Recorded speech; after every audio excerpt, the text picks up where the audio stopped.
And we are live. Welcome everybody to another Small Engine Saturday. If you haven't already, hit that like button, hit that subscribe button, share this out. This is one of the best Small Engine live streams on YouTube. Welcome everybody to Small Engine Saturday.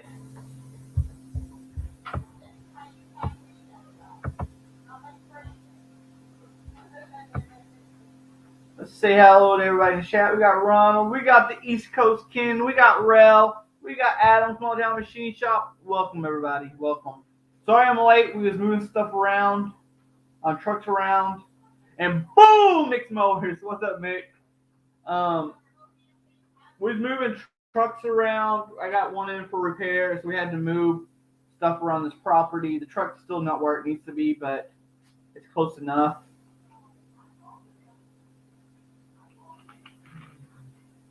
What's up, Bocce? There's a snake in my boot. So yeah. Woo! We just had to push a truck. It was heavy. I'm about to drop the other one up into the yard. So, I got the parts in for this go-kart.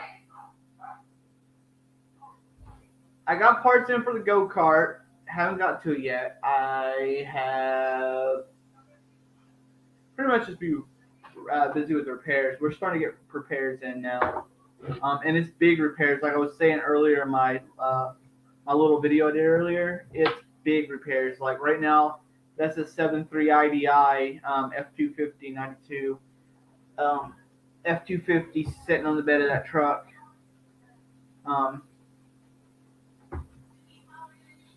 Fuel issues, maybe. We don't really. I don't know 100% know yet what's going on with it until I tear into it.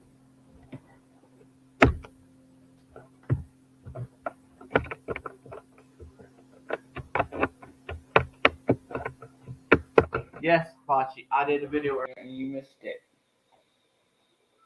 You missed my video.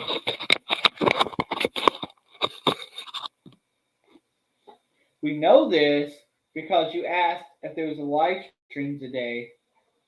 Oh, and I missed two live streams in a row, 2 weeks in a row. So I was like, I got to get live tonight. Y'all missed me. Adam has nothing to do. He was sitting out there in his shop lighting his cigarettes all by himself with nothing to do because I was not live. So what happened?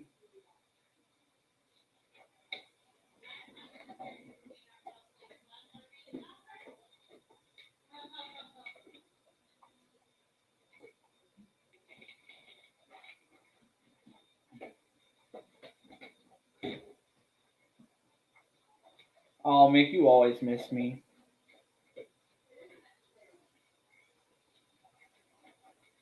Hey, Ken, I almost got Ken to sing, Ken's Mowers, or Small Engine Repair, to sing YMCA earlier. See, Bachi, I give you a reason to come back to YouTube. I give everybody a reason here to come back to YouTube.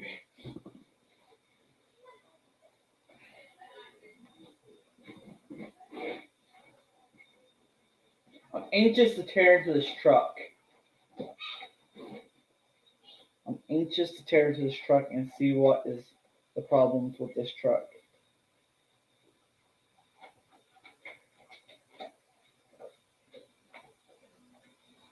Jeremy. Let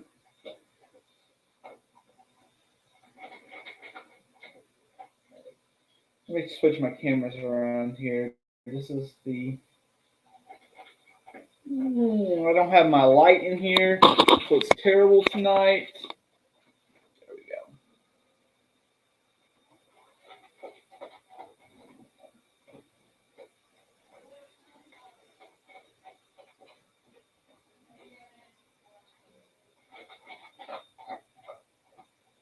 White black mode.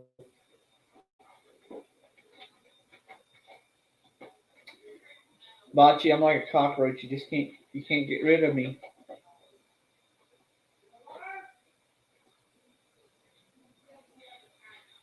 Ha, ha. Oh, I am putting the link out. Sorry. Y'all know the rules. I'm putting the link out though. Oh.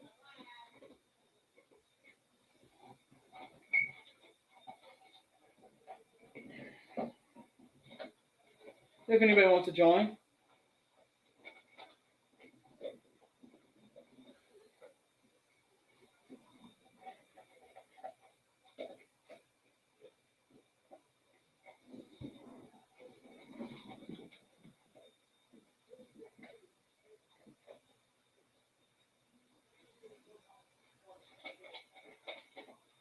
Let's see what they're doing over there. Telling you. Whoa, Mick. This ain't one of those streams.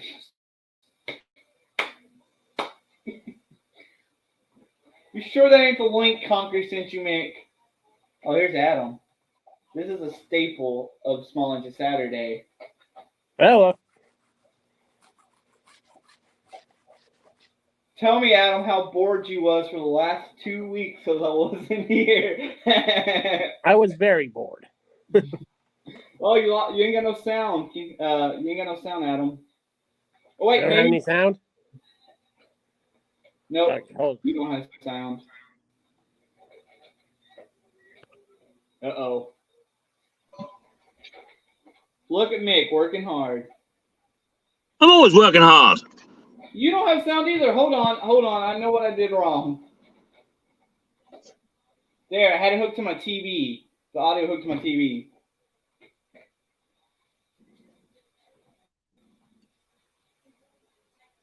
Adam? hello. I still don't hear Mick.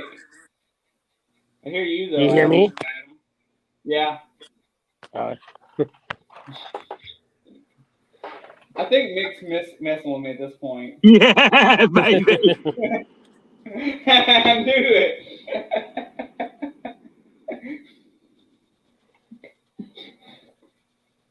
I see you're working hard, Mick. Man, it's just one of them days. I'm up in a place called Red Hill, which is up near London. This is a really late possession, but so big. So what's the time here? Time is 2 o'clock in the morning. The block was on at 1 o'clock. We ain't gonna get started till about 4:30. Wow. Man. Let me just get your stream up on my other phone, my work phone. And I can see some comments going on. Go. How you been? And Brandon, you been good? Yeah, it's been good. I'm finally getting work here, and it's. So I did a video earlier. It's like, I've been in the mood of not doing YouTube right now. Well, not doing like full on YouTube because I've been so busy getting this business started back here. So it's been taking all my time trying to get started back in the new spot, but it's starting to pick up business wise. Well, you got to pay the bills first, and YouTube come later. Yeah, that's what I was saying in the video. A lot of people don't understand, and I wanted people to know it's starting on YouTube. If you're starting a YouTube to try to make money, it's gonna be hard because all of us probably spend more than we make on YouTube usually. Yeah, it does bring in it brings in money. It doesn't. Yeah. It doesn't really bring in a wage. So It helps not pay yet. for the hobby. Not yet.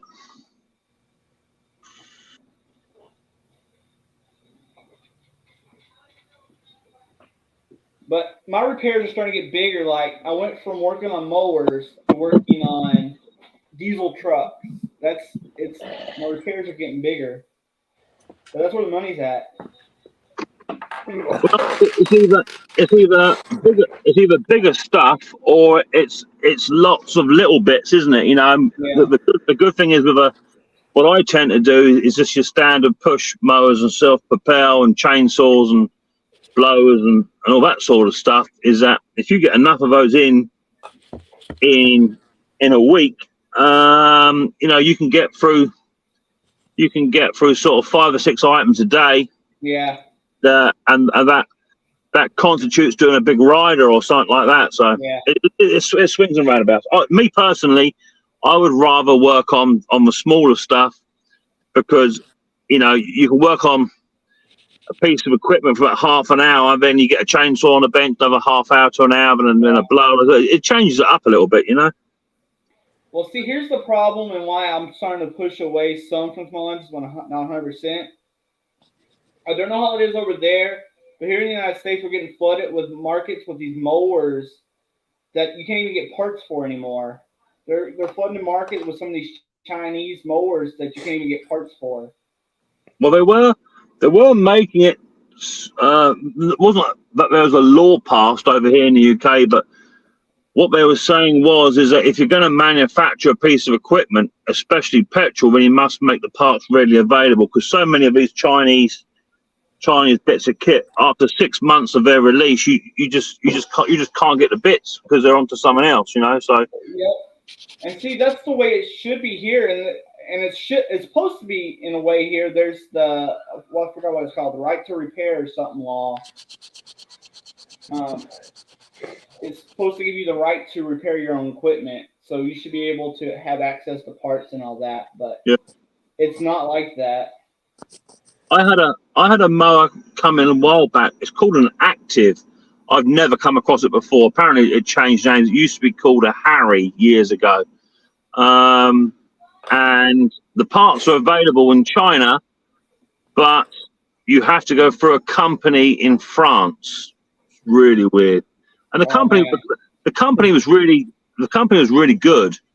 And they asked me if I wouldn't mind becoming a dealer for them.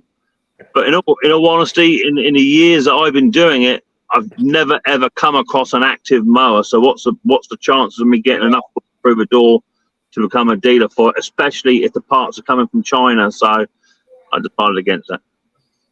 This one I got in that my parents brought in here is called the Yard Max, and it looks like a Honda clone in a way, but you cannot find parts for it.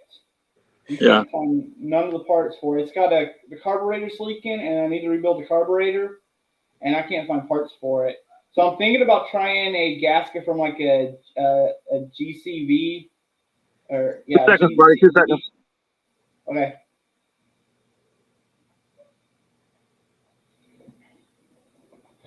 So.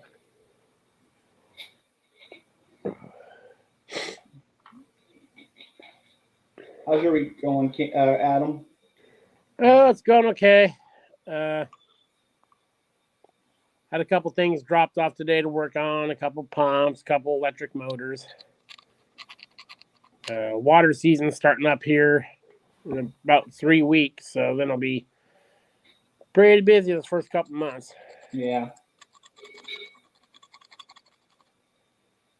Picked up a nice Baldor pedestal grinder at a yard sale today for $40. Nice. That's the only thing I found. I want to hit some yard sales again soon here. Here lately, it's been so expensive at yard sales. I find tools and stuff, but they're too expensive. It's starting to, not so much the yard sales, but the estate sales here are really starting to creep up. Yeah.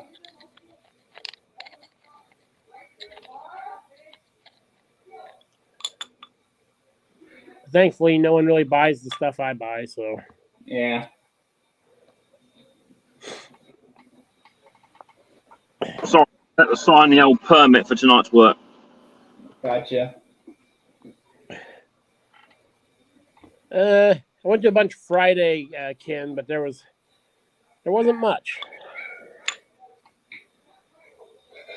We got the Highway 80 sales coming here soon, up in April. It goes from Dallas all the way through Longview. Yard sales. That'd be cool. The flea market here opens up, I think, next weekend, so I'll get to swing by there every Sunday and pick stuff up. Is that flea market? Is that like a big yard sale or something, or what is that? Yeah, it's like a giant yard sale where people can rent a space at the flea market and sell from that spot. Yeah. I think that's what we call a car boot. People Yeah. turn up and just open their boots up and unload their trailers and stuff. Yeah. Yeah. Yeah, I used to watch almost like a. We have a channel here called Trash to Treasures. There was a British version of that, and I used to watch where they go to those boot sales and buy stuff, and then turn around and flip it, fix it, and flip it. The problem is over here. I don't know if it's a UK thing, but someone have a lawnmower there which it don't run, and you can do a few little tests. You know, you can take the HT lead off and put your finger down the HT and get a gentle little pull, see if it's got a spark or what have you. And they're like, oh, it's 50 quid for it. You know, like, man, it's not happening. You know, That's what's happening here. I used to buy a lot of mowers to resell just for a hobby, and now they want for broken mowers. They want so much it ain't even worth it. There's not enough profit. it's the same here at the moment. The marketplaces and what have is flat. I think they must have some kind of sentimental value attached to the broken stuff, because you know they're asking 50, 60 pounds for a broken machine that's not running, and it always says on the advert a service will repair this machine. You know, and it don't. I like to think that it all jacked up after this. I guess we probably shouldn't say this on YouTube, the C word, and that maybe one day the world will go back to normal, but I doubt it will. I guess we'll have the new norm. We're just going to have to get used to it. I've got a Chinese robotic mower coming my way. Someone's asked me to review a robotic lawnmower. Yeah, that's gonna be interesting. Well, we'll see. I got it for nothing, and it's on its way. But apparently, it's all GPS mapped. So you connect it to the app on your phone, and your phone becomes the remote control. You drive it around your garden, around your yard, and then you hit the button, and it goes back into its garage, charges itself up. You set the timer, and then whatever frequency you set it to, it goes out, cuts your grass, and goes back. That'd be interesting to see the kind of cut it does. Well, it's not going to be brilliant because it's a four-wheeled machine, and the wheels are quite thick. And when it turns round, it's a bit like a tank in many ways. So one side of the wheels will stop, and whilst the other ones spin to rotate it. So you get a bit of scuffing. But it's just a nylon. I think it's like a string trimmer. I think. So it's not going to be brilliant, but I think if you ran the machine out regular enough, then it would manage your lawn. Yeah. But I like to roll my lawn and collect my grass. Well, see, that's what I was thinking, because I noticed hanging out with you guys over there in the UK, y'all are very picky about how y'all cut your grass and stuff. Yeah, I like to roll mine, roll it and collect the grass. Yeah. Get them stripes in that lawn. See, I got 2 acres on mow. I just try to make it look as nice as possible when I cut it. But sometimes just you can manufacture, just get like a big metal bar and just fill the bar with concrete, and then drag it behind your mower, and that gives the rolled line effect. Yeah. Right now I'm about to cut the grass, but it's due for the first cutting, but it's more like some winter weeds mixed with we have a lot of wild onions here that grows in the grass in the wintertime, which smells really awful when you have to mow it. Yeah. So that'll be the first mowing, but usually after that the regular grass starts coming back through, and it'll be all nice.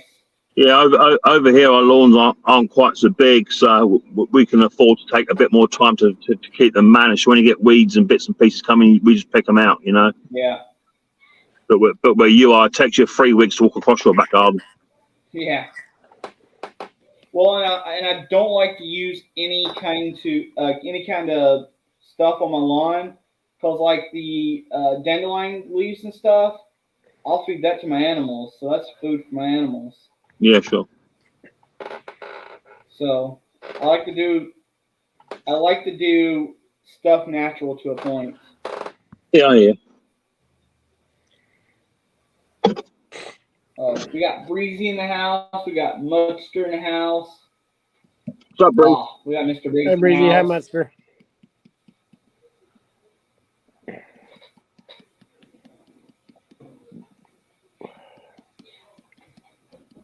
But yeah, it's starting to. We got our garden out already. We got it planted. The guy didn't till it as much as deep as it should have been. It was new ground, and he put that tractor. He was going too fast with that tractor. He should put it down in low gear and let it work. I'm going to till mine tomorrow. Mine's only 20 by about 10, though.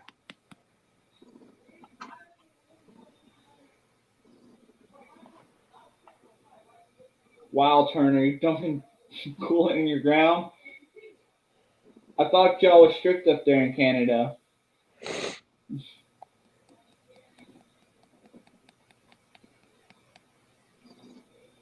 A lot of it depends on the climate, doesn't it? Yeah.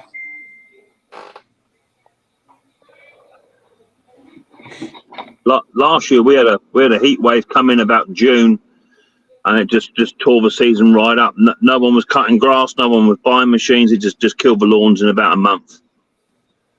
See, that is scary. We've had in Texas before, believe it or not, hit about April, almost May, with a hard freeze with after everything was already starting to bloom out and just kill everything out. Yeah. That's what took out. There's a lot of trees here after that hard freeze a few years ago here in Texas. There's a lot of trees everywhere that's just dead here now. Mm. Including the tree in the front yard I gotta finish taking down, but it's wrapped up in a power line, and I gotta wait for the power company to cut some branches off that power line before I finish taking it down. Are you all overhead power lines when you are, Brandon? Yeah. Yeah. Yeah, we're all underground over here. Some neighborhoods, actually, a lot of the subdivisions and stuff are under the ground, but you go out in the country like here, it's overhead. I guess it's just easier to run overhead out in the country. Yeah. But you get a lot more power cuts and failures though. Yeah, we do. Anytime Yeah, it's really windy, we lose power. Yeah, we've not had a power. I've been in my house now for 9 years. We've not had one power outage. Yeah. Turner says our laws is all coolant has to be biodegradable. You know what? It's a good idea because we had a incident in Kentucky where people was going around poisoning people's dogs with coolant antifreeze. They was putting antifreeze in some dog food and throwing it over into fences and giving it to people's dogs, and it was killing them. And that's a terrible way to die because that breaks their system down like slowly. It's a slow, painful death to a dog.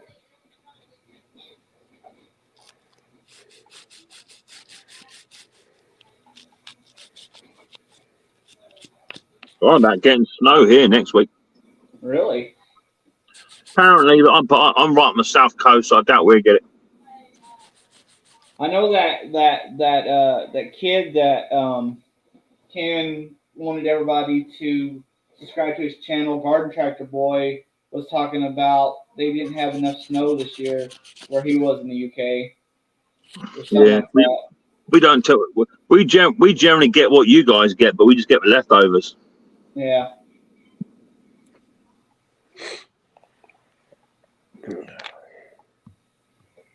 Yeah,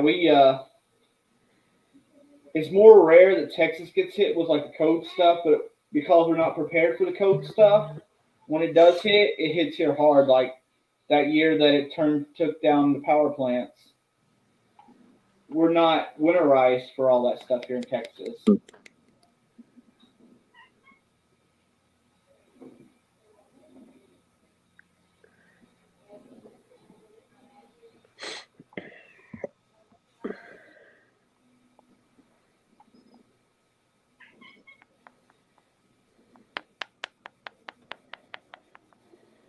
Rod Williams, I do buy parts online, but I also have distributors. But here's the thing about having distributors. Distributors is no cheaper a lot of times than the dealers if you're not buying like several $1,000s worth of parts at once. Yep. That's the only way they give you a discount. At the moment, for me, it's just as quick just to check on eBay or Amazon. I'm not, because it's only a hobby for me. I can get know what's coming in sort of 2 or 3 days early. I can order parts up, service equipment parts up off of Amazon or eBay or wherever, and just by the time the machine rolls up, the parts are in. Yeah. I've given up holding big stock levels now. Well, see, here's my thing is, as an independent person, not a dealership, I work on so many different machines, it's hard to have parts for each machine I work on. So Yeah. it's not worth having a part surplus. No, Unless it's like common stuff. I just have I just say to the customer, send me a photograph of what you got, and then bring it in 3 days time, and it's done. Yeah. That's how I do it. All your standard stuff, your spark plugs and most air filters I've got. But when you get something a bit unique coming, it's not too bad.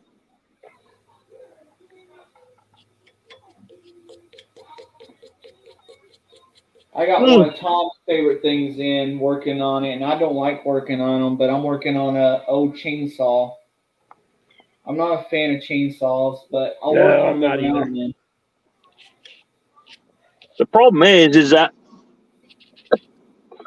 the older style steels, before they brought out the electronic carburetors and what have you, the older style steels like the MS-180s and what have you, they were pretty robust anyway. So it didn't matter. It didn't matter what was wrong with them. You could sort of repair them. But now they are getting a bit more intelligent now, and yeah, they are a bit tricky. Whereas convert that towards like your cheap Chinese or your Ryobis and things like that. I try my hardest not to get those type of chainsaws in, because they're just so cheaply made, and there's so much you got to take off just to get to the carburetor and stuff. There's not, by the time you break it all down, do the repair and put it all back together, there's not enough money in it with regards to the repair and service labor time. Yeah, that's why I was telling everybody I usually don't do much two-stroke unless it's for like a regular customer that brings in like bigger stuff. Every now and then I'll work on two strokes for them, because that's the only time it'd be worth it for me. If it's someone that brings in regular stuff all the time. Yeah. I don't tend to pick up chainsaws as from a flipping point of view, because I don't like to sell chainsaws to members of the public. Yeah, we actually was talking about this on one of the streams. There was an incident where Robert Waters, you remember Robert Waters? He was working on a chainsaw in his shop. Well, he was going to work on it, but he saw the chain brake was bad, and he told the people he needed to replace the chain brake, or he wouldn't repair it. Well, they didn't want it replaced, so he wouldn't work on it. The people took it home, got hurt, and then sued him. He won the lawsuit, but it still cost him money because he was out of work for that time, having to go to court. All the court costs. Yeah, I had a mower in last year. A gentleman bought a mower in. He just said it won't start. So he bought it on in, and it had a absolutely massive hole and crack on the deck. And I said to him, "Do you know what, mate? In all honesty, I can get the machine to run for you. That's not the issue. But man, this is in bad condition. I'm surprised the blade hasn't gone through the deck." But he was quite happy for me just to repair it, get it running, and not to worry about the hole. But I said to him, I'm not taking no responsibility for the hole and what have you. So it should be thrown away. But he wasn't interested. He just wanted just get it running and have a big sort of 6-7 inch hole in the deck on the side. Some people. There was a guy who came in with a riding mower that he was mowing yards with, and half the deck looked like it was gone. It was rusted out. But he kept wanting me to fix it, and after a while, I was like, I can't, in good conscience, keep fixing this, and you're going and mowing people's yards with it. The only thing you can sort of do really is take before and after photographs of your service work and the hole to prove it. You haven't touched it or made it any worse. But like you say, in America, you can get a lawsuit against you, and you might win that lawsuit, but you're still going to lose money on being away. Yep, it's a big thing. You're walking down eggshells on what you can do anymore because there's always someone out there trying to get free money. Yep, for sure.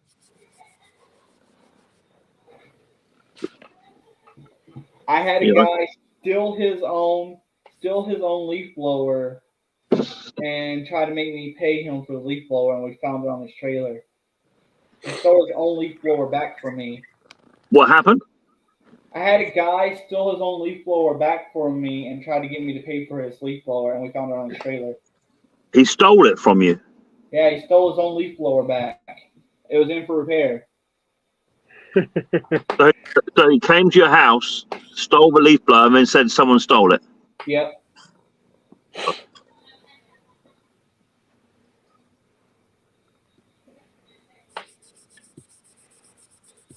Did you have cameras up? Nope, and I regret that from day one. Yeah, you got to have cameras, man. I've got a camera out the front. There's no access to my yard from the back because I'm surrounded by other people. I've got camera in the back garden. I've got motion detection in the workshop, and I've got CCTV in the workshop as well. I started, of course, it's not a big problem here. I started putting my Rottweilers in the shop at night. Yeah, do it. But the problem is you can get a lawsuit against that, can't you? If someone gets bit, you're better off just getting a couple of them cheap Chinese cameras that you put on an app, and you can just download it from your phone straight away. I got one for review, and it's solar paneled, solar powered. So no batteries involved, nothing like that. You just plug and play. Yeah. See, if I'm home and I hear it happening, I don't even have to do anything. I just got to make the noise of the shotgun. And it scares people away, just that noise. Yeah, I hear you. We don't have that luxury in the UK, but I know you don't. But all of my cameras all got alarms on them, so you get. I think it's 3 levels. You get an alert to say it's picked up motion. You get human motion detection, and then you get your high level, and that actually sends like a beep alarm to my phone. I can just hit a button that sends an alarm off. Yeah. Mike, that was 2 years ago, way before I moved. Oh. You get these extremely common things customers say. It's only a 5-minute job. It's only a fuel issue. Yeah. Yeah, it happens. It's never a 5-minute job, and all customers tell lies. Yep. Exactly. That's why most jobs are 1 hour minimum when they come in my shop. It's when they say, how much is it going to cost to fix it? And I just say, it'll cost what it costs. Just bring the machine down so I at least get my hands on it. Well, I don't want to waste my money. Well, then don't come. There's been so many sketchy people with small engine stuff here lately that if I'm working on someone's customer stuff, I make them pay for their parts in advance. Because I've had a lot of people skip out. Yeah. Well, I always, as a rule of thumb, if someone brings a lawnmower, I always stipulate I want my lawnmower and grass bag. Yeah. Because over here, if you haven't got a grass bag, then your mower won't sell. So I always make if a mower comes with no grass bag, it doesn't get accepted. Yeah. That way, at least I've noticed that if you don't collect your kit after 3 weeks of me telling you it's done, the machine gets sold. Yeah. What's up, Pat CB? Hey, Pat. Well, nobody really likes dealing with the public. It's just necessary evil. I never had one bloke try to pull the wool over my eyes. He messaged me to say, "How can you tell if your crankshaft is bent?" And I said, "Well, normally your lawnmower will be shaking that hard it rattles your fillings out your teeth." He said, "I'm not sure if it's bent or not. So can I bring it in to be inspected?" So I said, "Yeah, I'll do a standard inspection fee. Bring the machine down, and I'll have a look at it for you. He rolled up at my house with a polythene bag. I said, what's up? He said, I brought the engine down. I said, well, where's the mower? He took the engine off the mower. Bought me just the engine down. Anyway, I was able to diagnose the crankshaft. It was well bent. So I messaged him back saying, yeah, the engine's no good. I could possibly try and repair it, but I don't like to do crankshaft repairs unless it's my own equipment. So it's just a standard fee. Come pick your engine up. And he said, oh, do you want the engine as payment? I said, no, I've got enough bent crankshafts here as it is. I don't need no more. Anyway, he then blocked me on Facebook and what have you, this, that, and the other, and that was that done. So about 8 months later, someone messaged me about a lawnmower. Yeah, it's available. So I went through his. I always vet my people on Facebook to make sure they're no one dodgy and what have you. Take a few screenshots. And this young lad turned up, and it's the same lad who didn't pay for his crankshaft. So he bought the mower off me. I think I sold it for like £180. I said, that'd be £200, please. He said, no, it's 180. So yeah, it's £200, 180 for the mower, and £80 inspection fee for the crankshaft. And he went, what crankshaft? I said, mate, don't play games with me. And he said, yeah, pay the money. But you get them. Yeah. I've only had a couple, but most of my customers down in Killeen was really, really good. Yeah, mine too. Thankfully, I get most of mine through word of mouth, so that weeds out a lot of. Yeah, same man. I had a bloke today. He messaged me about a lawnmower I've got. We have a lawnmower over here called a Hater, which is just a rotary machine with a plastic roller on the back, so it rolls the lawn. And it's up for like £140. It's nothing special, but it's all fully serviced, good to go. He messaged me, asked me a few questions, and said, "What's your best price?" So I take 120 for it. So they said, I said, "I'll give you £100 for it." No, you just messaged me, say, "What's my best price?" I said 120, offer 140, and now you want 100. He said, "Well, I've got to try and get something off of it." I said, "Mate, it's fully serviced. Not like someone else off of Facebook. You just go and buy it where it's running, but it's not been looked at." And he said, "No, I'll leave it. There's cheaper machines on Facebook. Then go and buy them. Go and buy them, and when it breaks down, come and bring it back. I'll service it for you." Rod wants to know what season. Well, early spring, I would say we are in. Late winter, early spring. I think it's almost spring. Yeah, same here. I think we had what's called a bit of a full start spring over here in the UK. The daffodils started coming out and what have you, but we've had a couple of cold snaps, so we're just approaching spring. This Rod guy's in Australia, so I guess they're going their start of their winter since their seasons are backwards from everybody else. Yeah.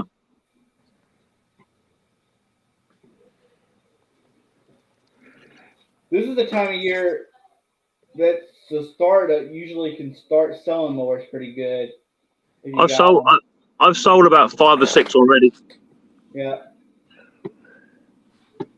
At this time of year, you can usually also get full price. Like late in the season, people will haggle you more and don't want to really buy mowers. But early in the season, starting the grass season, they'll pay full price and not even ask questions most of the time. Yeah, you got to have I like to have about 20 to 30 machines all serviced up and running, ready to rock and roll by about end of March. See, I wanted to do that here. I wanted to do more buy equipment and resell it here, but it's been so terrible trying to, instead of like doing repairs, it's been so hard to get equipment here in this new town. Like everybody wants too much in this area for broken equipment, mowers and stuff. It's not. There are other ways around it. I mean, the thing is, Brandon, is that the way I see it, right? You got to have the equipment to sell it. Yeah. So even if you have to pay a little bit more for a machine that you normally would, at least by servicing it, getting it out, you might make say $60 on a machine, but you might get the repeat service on it next year. True that. Actually, on my business cards, I went ahead on my business cards and wrong camera. I put hard to see, but I buy broken mowers and other small engines on the business card too. So that Yeah. might get some stuff. I mean, I sold one machine about 3 years ago now. I didn't make a lot of money on it when I sold it, but it's been in 3 times for service. So you're making the money there each time. Yeah. But you got to have the machine to sell it, right? So if you've got to spend the money, you got to spend the money. Yep. Well, see, the thing was getting started here. I spent all my money on this shop and I sold off everything I had, and I just didn't have the money. Here recently, I'm starting to get my cash flow built back up, but for the last year, I really didn't have the cash flow to start buying equipment. But now it's starting to get back to where I have the cash flow again.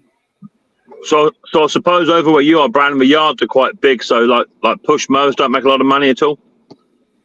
There is subdivisions here that has smaller yards and stuff, so push mowers do sell still. The riding mowers sell really good. Yeah. The market went crazy. You only get like $200 or $300 for a riding mower. But the outlay for a riding mower is always more expensive, right? Yeah, a little bit.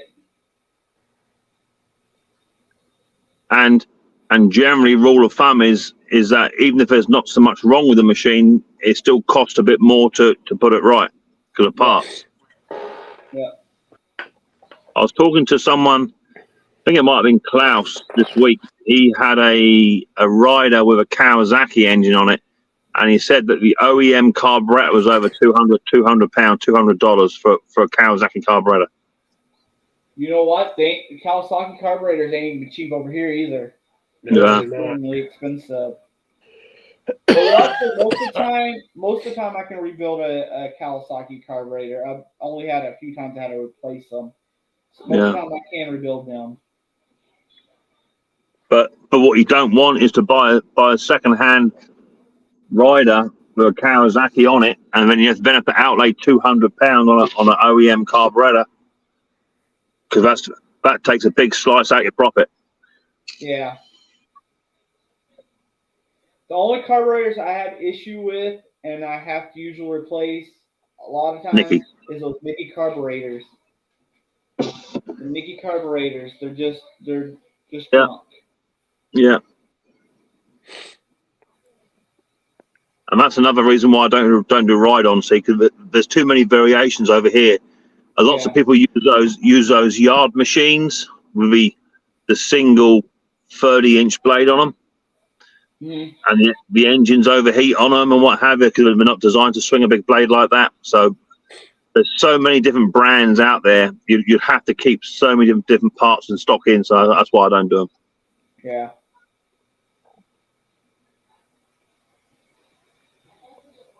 It's easier to go down. For me, I'm going down a vintage line. So I'm getting machinery in from 1920 and working on old stuff. It makes better content for the channel. I love old stuff. And the carburetors are so much more forgiving as well. You get a 1920s carburetor, and the hole on the main jet is like that. You can near enough climb through it, So yeah, I enjoy working on the old stuff. It's kind of more of like a I guess a hive of feeling when you get something that's been setting for 20, 30, 40 years, something that's really old, and you get it running. That feeling you get when you get something that's been setting so long running like that. Yeah, I picked up two very small 2-stroke rototillers with Jap engines, JAPs, a British engine. They're actually motorbike engines. And I only paid about £20 for the pair, about £10 each, and they won't fetch a lot of money, but they probably date around 1950. They've got a really weird sort of retro-looking swan neck tank on them. Really nice-looking tanks on them. So I'm going to try and get them all stripped down, powder-coated up, make them look nice. They're too noisy to use. You have to wear ear defenders to use them, because it's like using a chainsaw. But they're just a cool-looking bit of kit. If you use them, your neighbors will hate you. after a while. My neighbors hate me anyway. Not worried about that. Willie says I swap Nikki for Walbro. Yeah, that's what I do too. Uh I switch Nikki carburetors for Walbro carburetors. Oh, another carburetor I always replace. Actually, I just replaced the whole engine when I see them. Is the old Junksy engines, riding mower engines before they went under. They had those plastic bows on them. They was just junk. I don't like the E series overhead valve Briggs engine. One of Yeah, they're just the epitome of just cheap crap. The carburetors on them, you can buy them little tiny cartridges for them. They're yeah. just bad. And they want like £40 over here for a carburetor for that. But it's like in the US, you can buy like a Honda carburetor for like 30 bucks. Over here in the UK, they're about £78. You know what though? I wonder if we're gonna see a higher price in Honda parts now that they're gonna stop producing Honda mowers. Well, this is the thing, you see, is that they're about $30 for a Honda carb in the US, right? But most of our Honda products only come from France. Yeah. So I don't see why. We've got a massive plant in France which supplies most of the EU stuff. So it's not coming from a million miles away. So why is it still £78 for a genuine OEM Honda carb? It's madness. Maybe France is putting on a big add-on to the price. Didn't cost that much. It's I don't understand because y'all are even. I guess in a way, y'all would be even closer, a little closer. I don't know. We're actually the United States is actually pretty close to where Honda's made too. I guess coming in from the California port, I guess we would be closer. Yeah, I don't understand that, but let's face Well, it. it's actually cheaper. It's actually cheaper for me to buy a Honda carburetor from America and for $25 and spend £15 shipping, wait 2 weeks than it is to get it from a dealer in the UK. You want to hear something crazy? I pay as much money to ship stuff to Canada as I do to you in the UK. I know. Canada not that far. I hear that. Well, the thing is, Brandon, on the upside is that you don't tend to ship much stuff to the UK, do you? Actually, I got a lot of customers in the UK, believe it or not. But I do need to send more stuff to you here lately. When I get more money, I will send you some more products.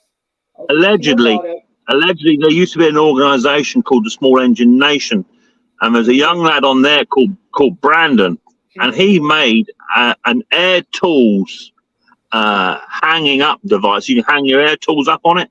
And he said to me one day, this is about 4 years ago, he said, Mick, I'll send you one of them, buddy.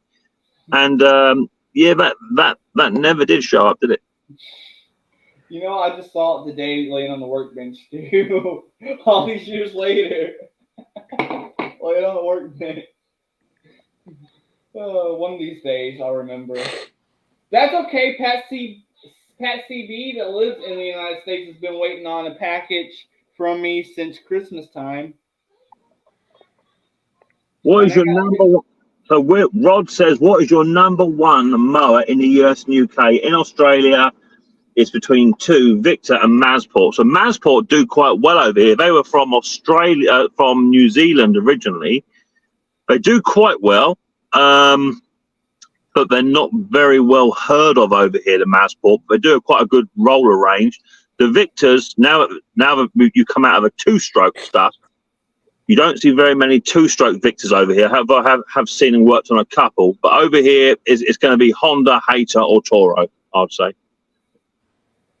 Yeah, I would say back in the day, well, now we're going to have Hondas soon, but we can still use Hondas. Honda is pretty good, but most mowers other than the Honda ones in the United States, it's the same mower with a million different names on it. Same engine, same frame, everything. It's just different company's name. Have you So have you ever worked on a Victor mower before, Brandon? nope. So a Victor is like it's a bit like a bush hog. So it's got the four blades on the ones I've seen.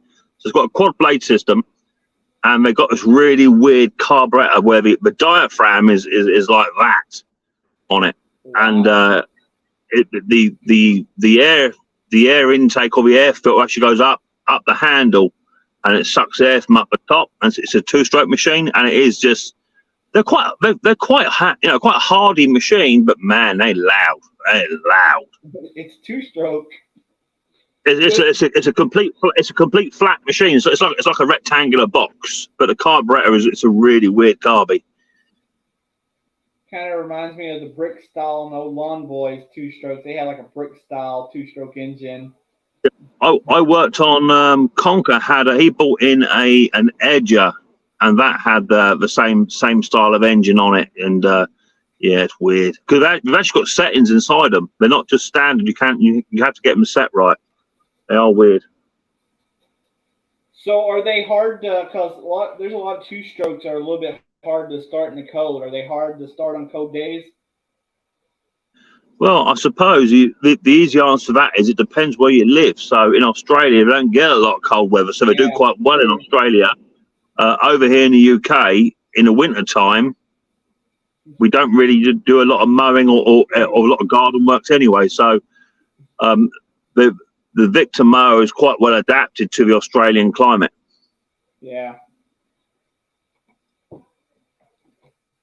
But they are gnarly. Man, they're gnarly. I haven't even got to work on a lawn boy. All these years of small engine repair, I have not even had a lawn boy in. I've had two in my time, but they weren't the older ones. I got a old Toro with the brick style Kawasaki engine, the commercial built style one, heavy duty, beside my shop. But the gas tank leak, and I gotta find a gas tank for it. It's the old FJ, I think FJ 160 or something. But the old school one had the brick style looking engine instead of the newer ones are like rounded. So I quite like the vintage over here. We do a lot of cylinder mowers, or what you guys call real mowers. We do quite a lot of those, and the vintage stuff on those are fantastic. I always wanted to get one of those. What, cylinders? Yeah. Yeah, they're a cool bit of kit. I've seen a few for sale over the years. Most of them was like old golf course machines that they used around the golf courses. Yeah. So they did that finer cut in the grass. They do, but the homeowner one, they only normally have a 6-blade system, so that only take you down to around about 6 millimeters. So you need to have like a 9-blade or 12-blade system to get you down to sort of really low. I like to buy clone motors. Yeah. Yeah. Briggs and Stratton now own Victor. They don't make the 2-strokes anymore. Briggs and Stratton bought a lot of companies up before they got bought out by the investment company or whatever. Bought them out. I wonder if that's why they went bankrupt, because they was buying out all these other companies, and it caused them to go bankrupt. I think they just lost their way, didn't they, Briggs? Yeah.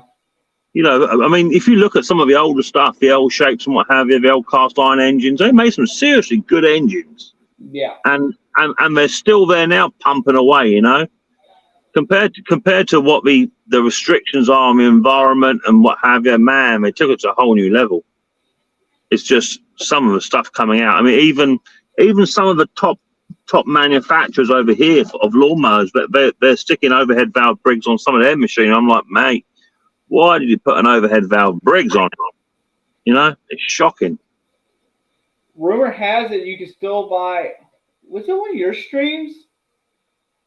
Someone was talking about it. The rumor has it you can still buy the flathead Briggs brand new from like China. They're still allowed to manufacture them overseas in some of those smaller countries. Well, the problem, it wasn't, I don't think it was on my stream, but the difference is if you can still buy an old L head from China, it ain't going to be built like it should have been built. Definitely not going to be any good. No. It may be the same pattern, but it ain't going to be made of the same materials. Problem is we all got greedy and want stuff cheap or fast or whatever way. So we got. I think the problem is that at some point we lost the ability to maintain and repair and turned into a throwaway society. Yeah. I think that's what happened. And it wouldn't have been in my dad's day. It's definitely our generation where people buy a DVD player or buy a new pair of shoes, and when the sole come off the shoes, they just throw it away, go down to wherever and go and buy a new pair rather than take it into what's called a cobbler over here, and here put a new sole on your shoe for like £10. You go and buy a brand new pair of boots for like 70, 80 quid, and next day you leave them outside in the piss and rain. Yeah. You know, though, people's going to end up learning. I mean, let's face it, today's world is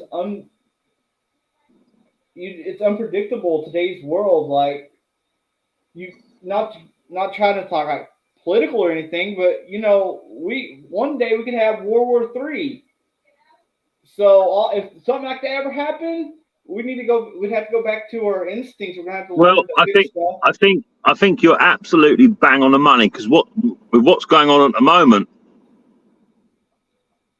where a certain country is getting blown to bits, they've got next to no power, they've got no trade coming in, and they're having to manufacture parts and weld stuff up, and that's brilliant. You know, the people are actually sort of being more diverse in what they were.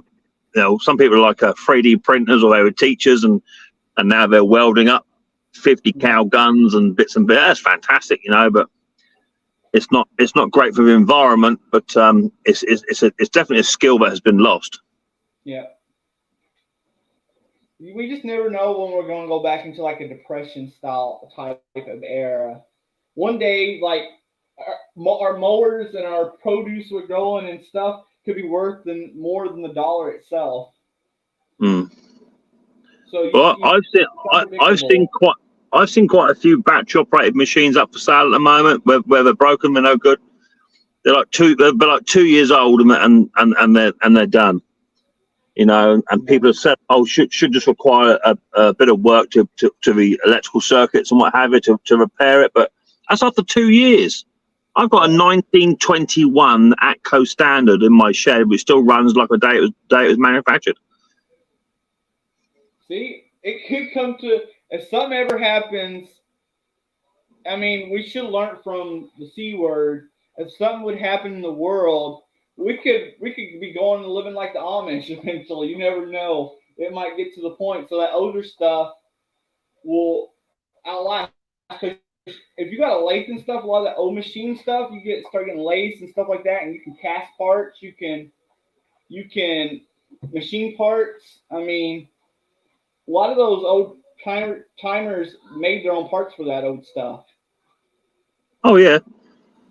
The bloke who I purchased about 40 to 50 mowers off, was it last year? It was my biggest haul I got. He also repairs and collects old sewing machines, because there's quite a big value in that. And he's an old panel beater and machine fabricator by trade. He's in his 80s, and he's got one of them hospital tables that come over your bed, a bit like a tray. And he like wakes up at like 3:30 in the morning. He's like 80 years old, and he's put his lamps on, and he's got a little tiny miniature lathe in his bedroom, and he just sits there and he machines apart for these of his sewing machines from scratch.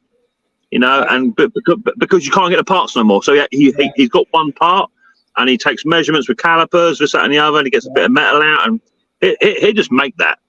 You know, it's amazing. Yep. Those skills, man, if something ever happens in the world, it's going to be needed. It's best to learn as many skills like that as you can. They're built to break on purpose now. Yeah, they are. You're right there, you're right. There's a name for that, and I cannot think of it. MTD is called, made to destruct. But it was. They said it started after like World War II. I was hearing some old machinists talk about it that they was building stuff so good around World War II era that the stuff was not breaking, so people wasn't buying new stuff because that old stuff was still good, and so people wasn't buying. So they had to start engineering where their stuff would fail after a while. I mean, how many people is there, right? It baffles me. How many people each year buy themselves a brand new mower? Because it happens, right? So many people, they go to a local store and they buy a mower for like 300 quid, and they run that for the season. Then they throw it in the shed, and next season comes out and the machine don't start. No, it's only a carburetor issue or at worst a spark plug. Yeah. But I pick up so many machines that are a year and a half old with a 2-year warranty on the machine, and someone's thrown it out, and you know they've gone back down the shop and bought another machine. So they must be blowing £300 plus a year, nearly every single year on a lawnmower. Mad.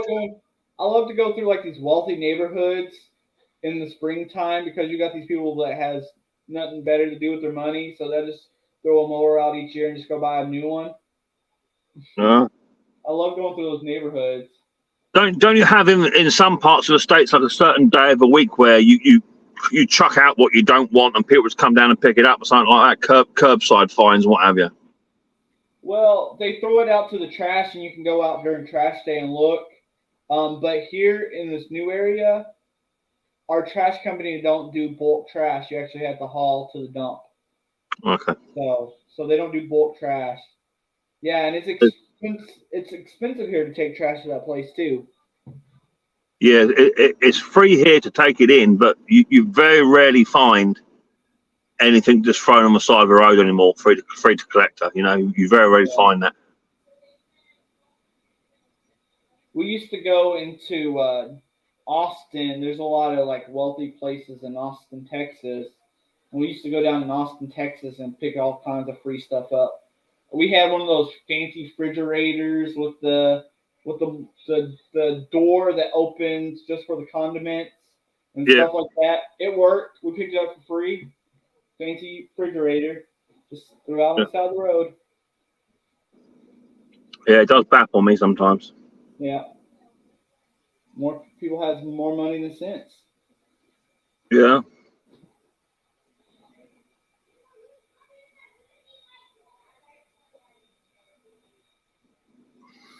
Very soft metals. We see that a lot as shade tree with the steel that comes from China. The steel that comes from China is like very weak next to steel that comes from other places. Yeah, but you see, there is really no other option because price drives it down. Yeah. You know, so I mean, people keep saying, "Oh, it comes from China, it's no good," but there's no other option. There is no other option, is there? Apart from buying OEM, which is disgustingly overpriced. So I don't think you can blame the Chinese, you know, because they are producing a usable product. Yeah. But I know that the UK itself, it doesn't produce anything anymore. It doesn't actually export anything of any value. Where we used to be one of the biggest steel industries in the world for a small little country. We don't produce nothing. Everything's imported. A couple of years ago, I bought some bikes for my kids. Just sort of a mountain bike sort of thing. Yeah. And but they're only young, so I want to get them like a little tiny ding ding bell for their bikes, you know. But we have a shop over here called Halford, which is just dedicated to cars and push bikes. And they had the same bell in there for £7.99. It's £8, but you could get two, buy one get one free for China for 99p. It wasn't even a pound. Free postage. You get two, and I dare say the bell come from the same factory in the first place. Probably. Man. That's like there's a lot of these parts these days for like some of these newer mowers and stuff that are coming from factories in China. I mean, for the most part. I was talking to a rep from NGK last year, and he was saying that they go around China and they're shutting down these sweatshops where they're making fake NGK spark plugs. And he said, you shut one down and within 2 days, another one opens up. Wow. And they're packaging it and sending it out as genuine OEM parts. Yeah, I heard that was a problem when they'll be careful in ordering spark plugs online because of that. Yeah. Spark plugs are pretty cheap local, so I usually don't order spark plugs online. But even Hyper now are doing their own spark plugs for like $1 each. Yeah. They're going to be great. I'm telling you, they're probably the same company that makes Torch. It's no good for nothing, are they? No. It's as bad as those E3 spark plugs Ken keeps teasing me about that I hate so much. But normally you get a carburetor rebuild kit, or a new carburetor from something like Hyper, something like that. You get a carburetor, fuel lines, grommet, fuel filter, 2 primer bulbs, and a spark plug for like $5. Yeah. You know what I mean? It's just not going to happen, is it? The only problem is I had with them is I did have a problem one time with after about a week the carburetor failed and started leaking but I have used other parts and they was okay from there. I think it's some and some. I think generally with a cheaper copy 2-stroke stuff, I find is that they run okay after a tune for the first couple of days, but after about 2 weeks, once that diaphragm starts to bed in and loosen up a touch, generally it just wants a bit of a retune, and it's been pretty good for the season. But you can pretty much guarantee you'll be buying another carburetor or another diaphragm kit for it season after next. Exactly. That's why I have used those cheap parts on my own personal stuff, but if it comes to a customer, their customer's paying for it anyway. But I'm going to use OEM like kits and stuff in them. What's Bochy saying about I wish Brandon would stop lying about his true love for E3? I hate those E3 spark plugs. They're nothing but problems. It's like they got like these split tips on them. They're supposed to make your machine run better, but they usually run more terrible, and they charge like $7 or $8 for a spark plug. Wow. It's terrible. So I got an old vintage machine. I think it's either on my Dennis. I think it's on my Dennis or my Atco Standard. And the carburetor, you can actually take the spark plug. You can actually take the spark plug apart. It comes apart, and you can clean and maintain the parts on it. It's called a Lodge C3. That's unique. And you can actually it's from the 1920s. You can actually fully take the spark plug apart and maintain it. Well, let's face it. Back then, they used the spark plug as many times as they could because you didn't go and buy us new stuff every day like that. I mean, I clean my spark plugs on old equipment all the time, like on old equipment and my personal stuff. I clean spark plugs on old tractor every now and then. Mm.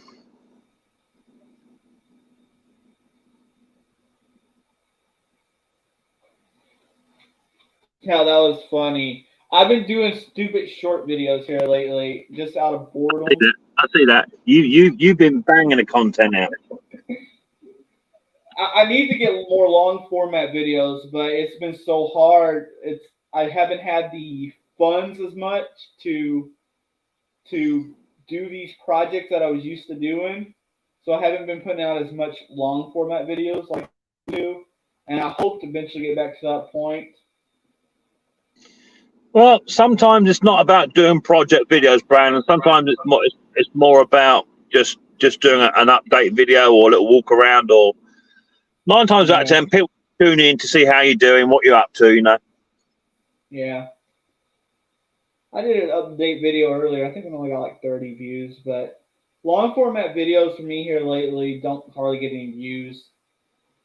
Shorts get lots of views, but it's shorts, and to me it's just for fun, and shorts really don't mean nothing. I wish more people would watch the long format videos that took a lot of work to make. Well, you got to have someone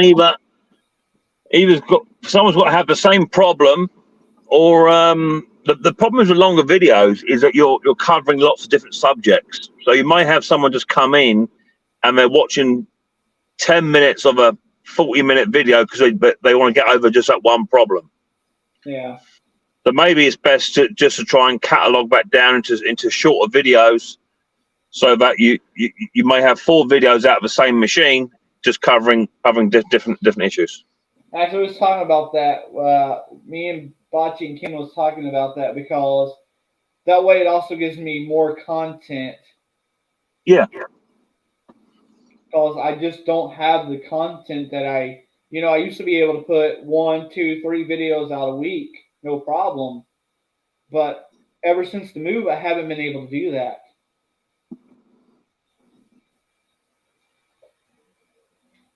Actually, seriously, Brandon, I missed one video in 3 years. You did miss that video, Bocce. All I was talking about was life updates. The problem is that you can do a 3 smaller videos on a piece of kit, and you can guarantee the one thing you didn't record is the one thing people want to see. Right? One video that did do good was my how-to on the Kohler Command engine when I did that on the lifters and stuff. That's still 2-3 years later. Is I look at my list and it's getting lots of views every day.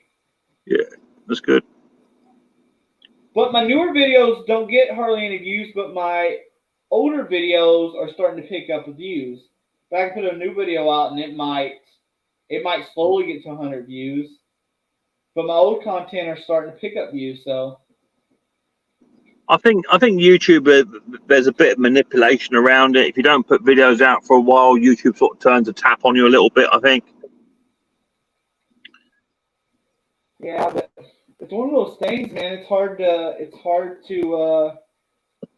especially when you go through like a move like I did and getting set up. We moved all the way across the state. We moved 4 hours away, and I had to work whatever jobs I could get to get my shop electric going.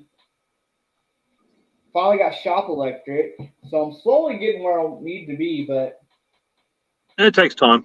yeah. I'm picking up a new lift table next week. Oh, I saw that. That's pretty cool. Yeah, that was cheap. That was £200. $200. Yeah, that's gonna be handy. Yeah, second hand, brand new. There, $800 brand new. 3 foot, 3 foot wide, 5 foot long hydraulic table. I'm thinking about getting a hydraulic table. I don't work on much small stuff these days, but every now and then I'll work on a tiller or something. It'd be nice to bring it up level to me. I had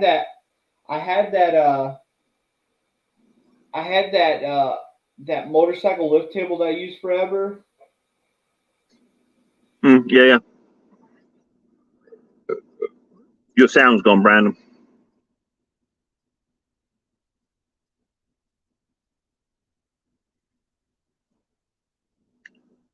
And now you're frozen.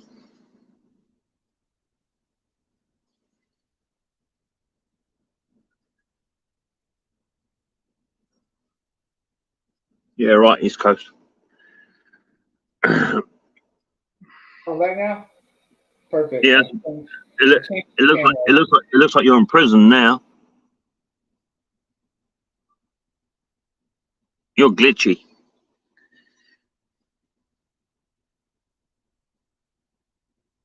And you lost sound on that camera too now. No sound. How about now? Yeah, now, yeah. I think my signal's getting bad. I've been good all week with signal. I don't know what's going on this. Well, it's only bad my end. I'm in the UK. I don't know if it's bad in the chat.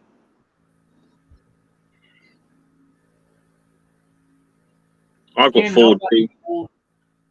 Nobody fully figures out YouTube, I don't think.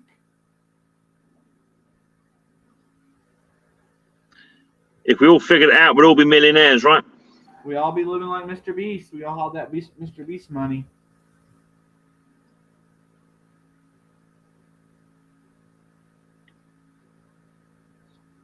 Rod said, "Be careful buying cheap parts." I don't buy cheap parts for customers, only for my own personal stuff. I always give a customer the choice.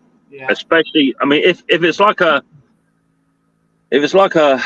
Briggs classic engine or something like that, where the carburetor's only like £20, it's not too bad. But if you're dealing with like Hondas and Kubota or stuff like that, where the parts are a bit more pricey, I always give the customer the option and say you can get the OEM for £80. You can get a cheap Chinese copy for like £30. It will run, but it won't run as well, and I can't guarantee the parts. Yeah. 9 times out of 10, we always go for the cheaper brand, you know, because money's tight.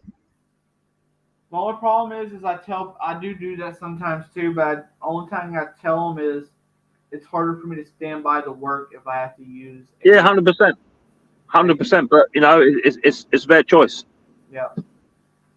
I had a Honda come in 2 years ago. I put a cheap Chinese carb on it because that's what he wanted, and he's a commercial guy, and it ran all season last year with no problems. It came in last week because he stored it over the winter and left the fuel in, so it needed the carburetor clean. It fired straight up. It runs okay. It doesn't run as well as a genuine carburetor does, but it ran all season and made him about £10,000. Yeah.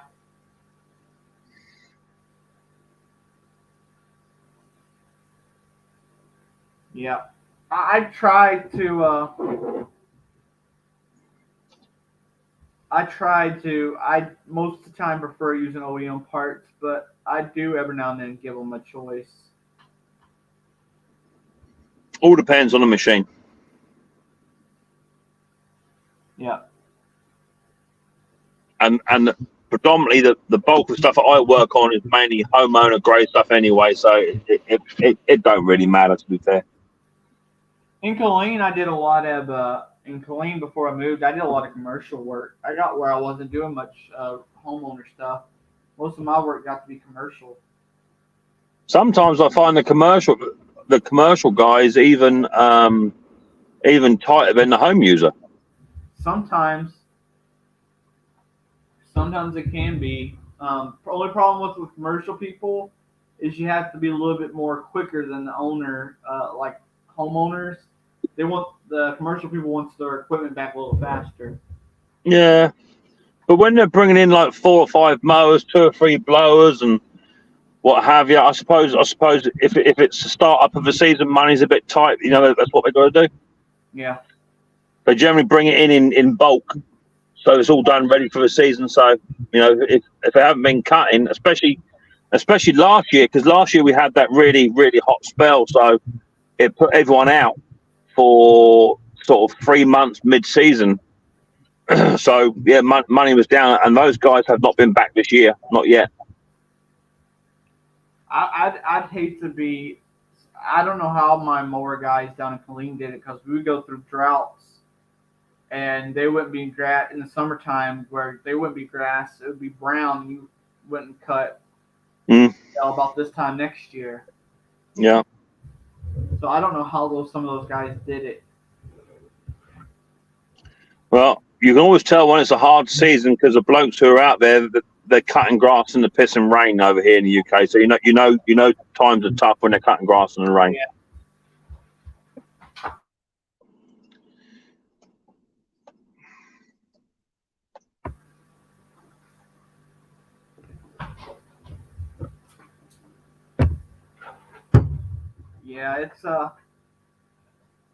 Yeah, They must make pretty good here. It rains more in this area because all the commercial guys I see here are using like Skag mowers and stuff like that.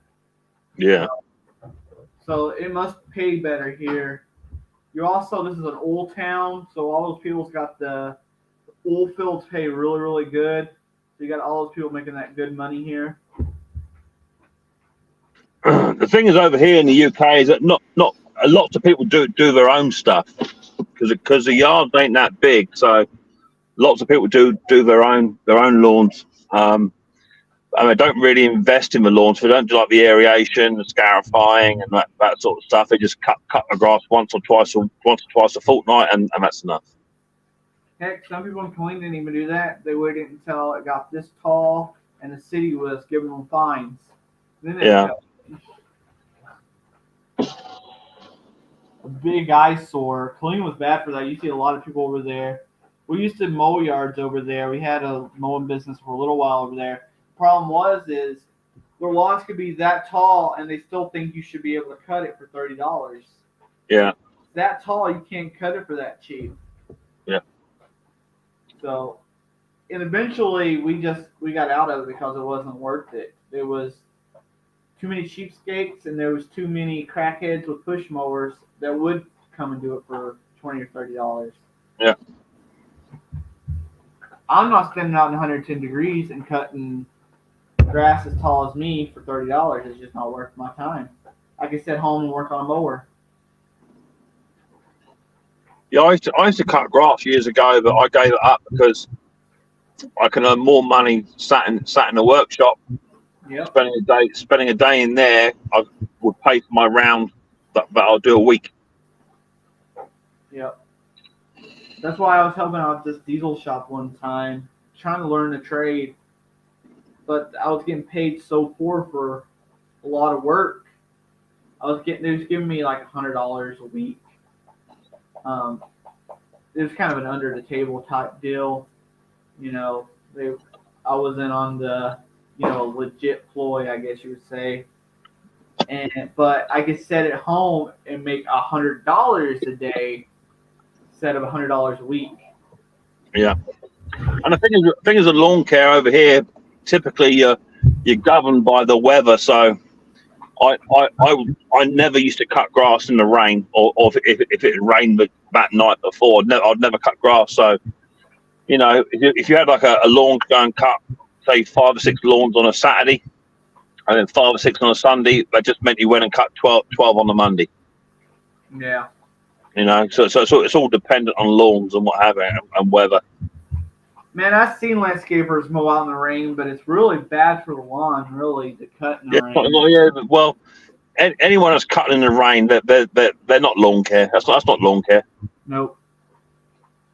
It's even worse when they use zero turns in the rain. So when they go to make those turns, they're just shredding up the yard with the zero turns. Yeah. Yeah.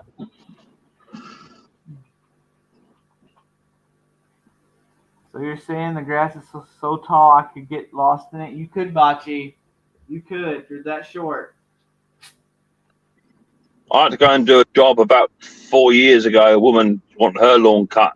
I think her mum had passed away, and no one had cut the lawn for yonks. And the grass was about 3 foot tall. And I had a big Honda 4-wheeler mower. I took over there. I had to trim it off first, but I still had to cut it like 5 times to get the grass down and managed. The lawn died off obviously because it had been cut so fiercely. But when I got it all cut down again, I said, "Do you want to cut regularly?" She said, "No, that'll do. We'll just let it go back to where it was again, and we'll get you back in again in about 4 or 5 months." People like that. I used to mow next door in Killeen for free just because their grass would get so tall that they would be like rats and stuff over there, and then it would come into our barns. So I'd go and mow the woman's field for free just so I didn't have to deal with the rat problem, which leads to snake problem.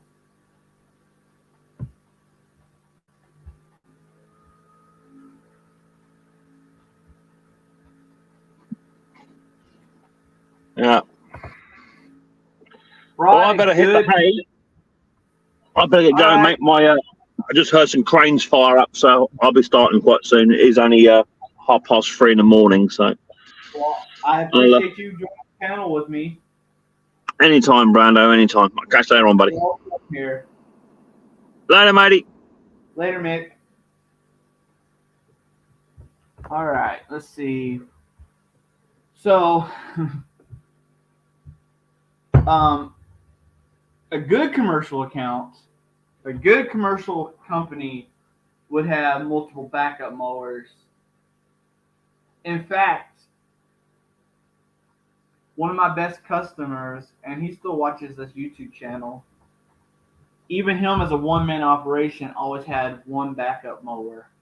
Now, don't get me wrong, sometimes the backup mower breaks down too. It just happens. But if you're going to do commercials, you should have backup equipment. Some people ain't that smart. Hi, Jamie. Hey, I think. Wait, I don't know if you can see it. You probably can't see it start, but that truck's parked out here. I haven't even went out there and checked the fluids.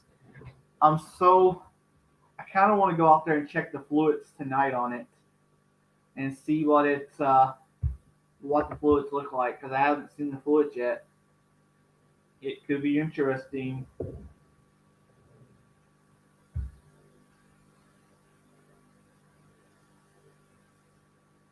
This truck could make me or break me. This could be the last of my sanity, which wasn't much left to hold on to anyway, but it could be the last of it. We don't know. Hopefully it's something simple.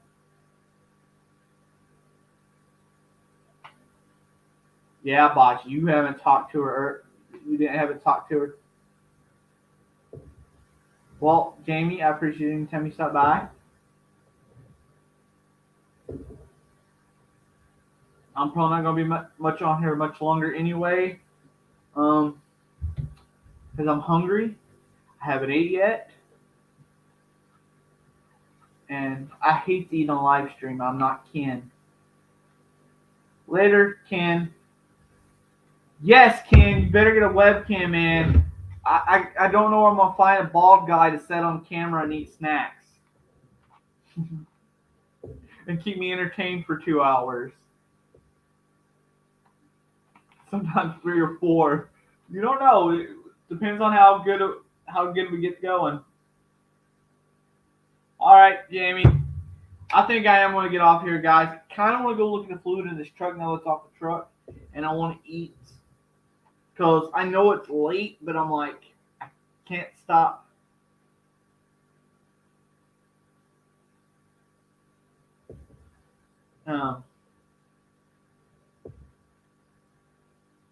I'm just nosy and want to see what I'm looking at, what I'm looking at on this thing. So I want to get off of here. I want to go do that. I want to eat dinner.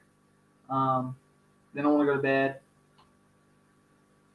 and start back tomorrow. I need to do some stuff to the other truck tomorrow. So anyway, guys, I'm going to get off of here. I will see y'all next Saturday for Small Engine Saturday. We're getting back on schedule. No more missing Saturdays, so I will see y'all next Saturday. Thanks, everybody, for watching. I will see y'all next time. Oh, I can answer this question here, Munster, real quick. I don't know. Me, I've been lucky because of YouTube. But if you get a few sales and they up you up, they'll up your listing. So they start advertising it, and then they'll take you like a fee out for advertising, whatever. So it's possible, I guess, without advertising to get saw. Anyway, I'm going to get off of here, guys. I'll see y'all next time. Later, everyone.